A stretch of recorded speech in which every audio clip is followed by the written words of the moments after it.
Meu.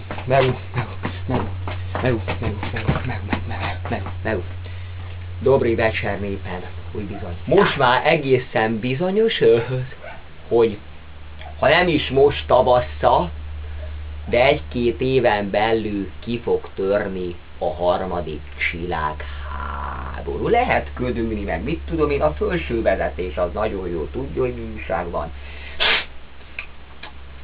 Jó kis takon. Rá, Bartos takon. Tehát ez egészen biztos már, hogy ki fog törni a harmadik világháború, a felső vezetés azt tudja, a népet azt tudják hűíteni, engemet nem. Egy-két év múlva nagyon jó tudja a Csorbán is, meg mindegyik, hogy harmadik világháború. De szisztéstényeknek is tudom ajánlani. Nőstényeknek is tudom ajánlani. Mi a fasznak mentek fodrászhoz?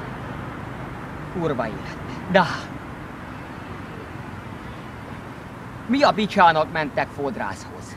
Kidobjátok a pénzt? Cigire költsétek el meg piára. Nagyba, itt van a kezem között, nagyba, itt nagyba a kezembe. Egy ilyen sunkás maci sajt. Nagyba egy dobozza, de azt kerül körülbelül olyan, mit tudom én, úgy lazán faszán, ilyen 299 forintba, Czopejkába.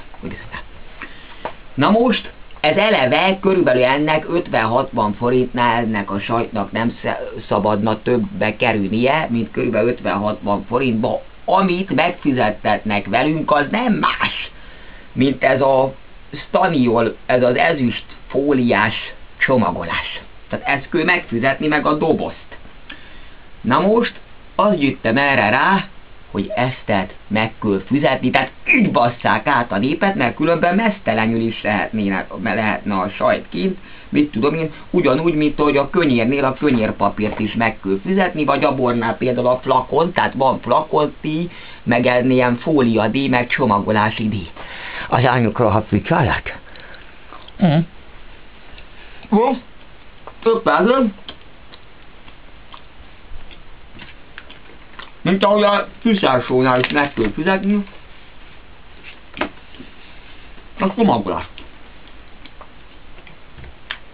Bartos elejével. És én meg annyit mondtam, megeszem a csomagolást is,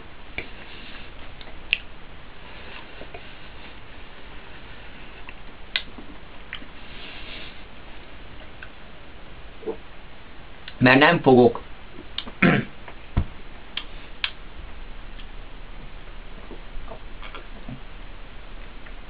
$50 kiadni a kukába.